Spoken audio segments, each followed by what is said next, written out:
Welcome back. There is another twist in the Keri tiger killing case. Goa police have asked Forest Department sanction to prosecute 3 forest officials. These officials allegedly assaulted Keri locals while investigating into the case. It's now 2 months that police have asked for the permission, but the department is mum on the issue. They have still not replied to the Goa police. A tiger was killed in Keri Sattari in February last year. People from Majik community from Keri Sattari have allegedly killed this tiger. But there are some allegations against 3 forest officials. These officials, Paresh Parab, Tulsidas Wadkar and Anil Shetgaonkar, allegedly assaulted a man from Majik community during the investigation. In August last year, Goa police filed an FIR against these 3 forest officials. Some 2 months back, Goa police asked sanction to prosecute these officials for causing grievous injuries to the man from Keri. Even after 2 months, Forest Department has not given any reply to the letter of Goa police. When we contacted North Goa SP, Bosco George, he confirmed the fact. Chief Conservator of Forest Shashi Kumar was not available for comments on this issue and his cell phone was also switched off. Goa police want to prosecute these officials under section 342 and 325 of IPC for causing grievous injuries and wrongful confinement of the accused. With bureau inputs, Rakesh Kandolkar and Ganesh Hotkar for Prudent Media. Absence of NCERT Director Krishna Kumar for the Festival of Ideas has left many angry and fuming. Organizers had to change the program at the last moment. Girish Karnad was also very disappointed with Krishna Kumar as he did not turn up for the lecture. Karnad termed this act of Kumar as uncivilized. Sources say that Kumar cancelled his ticket and reasoned that he missed the flight. NCERT Director Krishna Kumar was scheduled to speak on Tuesday evening at DD Kosumbi Festival of Ideas, but he did not turn up. According to sources, Kumar told organizers that he did not come to Goa as he missed his flight. But when organizers contacted the airline company, they were told that Kumar has cancelled the ticket.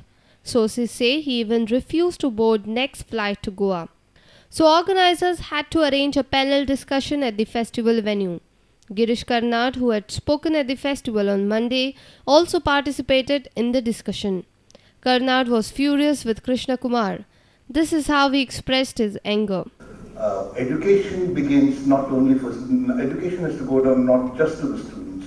In India, it has to go to even those people who are in public life. I'm not an organizer of this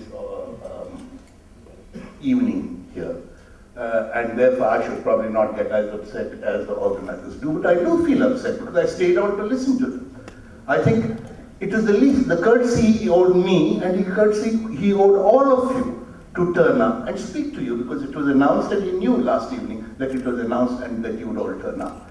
I must say I find Mr. Krishna Kumar's behavior very uncouth. I find it very uncivilized, and I have no hesitation in saying it. Sources in the Art and Culture Department say now Krishna Kumar is not even picking up their phone call. We tried to contact PA of Krishna Kumar to get clarification on the issue, but his PA too did not pick up his phone. See how Karnad ultimately brought light humor at the panel discussion when he received a phone call.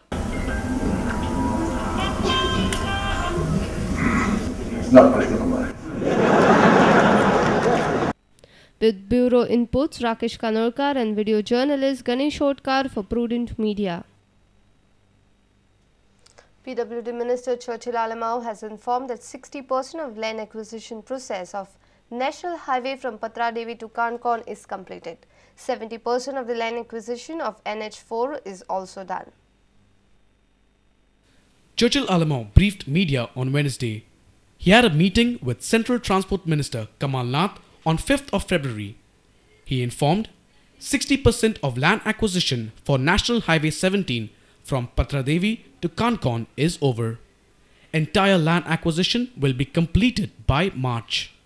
Patra Devi to Kankon, Jamji 17 national 17 बढा. त्याचे आम्ही 61% land आमच्या हाती घेतला. मार्चा पहिले आमकां land हाती जाय आमचे. आमगेलो additional minister, transport minister Kamal Nath, foundation Nalpak. Alamau also briefed media on National Highway 4. He informed that around 70% land acquisition is done. Some of the building more than Gopadan Gurpa going push to visit late, it's all like the level. Rehabilitation Gurpa. At the Kalaman, Tinga 45 Gurpak, Yojita, going Kurti Panda. Put take a land acquisition 71%. 30%. He reiterated that 3 proposed bridges will be considered on priority basis. He has also asked Goans to cooperate with the PWD. He also assured that affected people will be rehabilitated in a better area. आता 1060 घरांतली तिका आता हल्ली मोठी 400 घरां बारीक घरांतली 400 घरां 200 सुमार ब्रिजी लावली जाय आमचे जुवारी ब्रिजी धाकटी घरां आनी तांकां रिहॅबिलिटेशन करून आमी बरें घर काडिल्ले there the money given sufficient money दिल्यार तांकां घर बी काण दिवपाक प्लेस दिवपाक. A reporter from Madgaon, Ramesh Naik Raut. The Goa State Industries Association signed a MOU with the Directorate of Industries and Goa University to set up a bio-incubator. The incubator will be set up on the university campus and will be funded by the DITC. In 2008, the Goa government had made a budgetary allocation of 1 crore rupees to set up a bio-incubator. The incubator will be set up on the GU campus with DITC providing the financial support. The GSIA will help mediate between potential entrepreneurs to maximize the use of the same. The purpose of incubator is to provide an opportunity to prospective entrepreneurs to develop test process their ideas and projects at the laboratory level at a reasonable cost. Chief Minister said that the incubator will open the doors of biotechnology in Goa. I think really a dream has come true today. With this MOU being signed between Government of Goa, Goa University and GSE, I think the doors of biotechnology field will be open.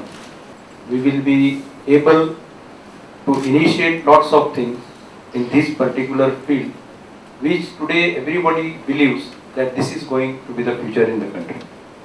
Vice Chancellor of Goa University, Dilip Deobakar, said that it is important to empower the rural people with the kind of technologies they desire. The easier way is to empower and interact the rural group of people with the kind of technologies they want and their assistance. They can be groomed and can be empowered, either by telling them what are the possible things they can get into, or also complementing if they have already something going on to make it better. Meaning that we have planned using all three together and our efforts and our existing power to reach people out, tell people what we could do, what they want, and that will be done in next few near time to come. A reporter from Panji, Jason Suarez, with video journalist Sunny Narvekar for Prudent Media. It's time for yet another short break. Stay tuned.